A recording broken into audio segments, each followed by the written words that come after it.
আলোচিত ইউটিউবার ও স্বঘোষিত অভিনেতা হিরো আলমের ব্যক্তিজীবনে আবারও আলোচনার ঝড়। তার তৃতীয় স্ত্রী রিয়া মনি বৃহস্পতিবার দুপুরে ফেসবুকে এক পোস্ট দিয়ে তাদের বিচ্ছেদের কথা জানান। পোস্টে রিয়া মনি লেখেন, পবিত্র কোরআন নিয়ে মিথ্যা বলা হিরো আলমের নিত্যদিনের কাজ। আত্মহত্যার নাটক করে একবার আমার কাছে একবার অন্য নারীদের কাছে যায়, তাই তাকে ডিভোর্স দিতে বাধ্য হলাম। পরে সংবাদ মাধ্যমকে দেয়া বক্তব্যে রিয়া জানান, আমি হিরো আলমকে ডিভোর্স দিয়েছি, কয়েকদিনের মধ্যেই সে কাগজ পেয়ে যাবে। তিনি আরও বলেন, ব্যবসায়ী ম্যাক্স অভির সঙ্গে তার কেবল বন্ধুত্বপূর্ণ সম্পর্ক রয়েছে, কোনো অনৈতিক কিছু নয়। তবে 3 মাস পর যদি ডিভোর্স চূড়ান্ত হয় এবং অভিকে উপযুক্ত মনে হয়, তবে বিয়ের সিদ্ধান্ত নিতেও পারেন বলে জানান রিয়া।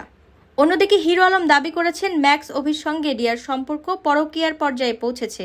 তিনি বলেন, মেয়ের মাথায় কোরআন রেখে শপথ করেছিল অভির সঙ্গে আর যোগাযোগ রাখবে না, কিন্তু সে কথা রাখেনি। আমি বগুড়ার বাড়ি রং করতে গেলে সে কক্সবাজারে গিয়েছিল অভির সঙ্গে, ফোনও ধরেনি, আমাকে ব্লক করেছে। এর আগেও আত্মহত্যার চেষ্টার অভিযোগে আলোচনায় আসেন হিরো আলম। সেই সময় রিয়াই তার পাশে দাঁড়িয়েছিলেন, কিন্তু আবারও সেই সম্পর্কে দেখা দিল ফাটল। ব্যক্তিগত জীবনের এমন টানাপোড়েন নিয়ে সামাজিক যোগাযোগ মাধ্যমে হিরো আলম ও রিয়া মনি দুজনই সরব। নেটিজেনদের মাঝে বিষয়টি নিয়ে চলছে নানা মন্তব্য।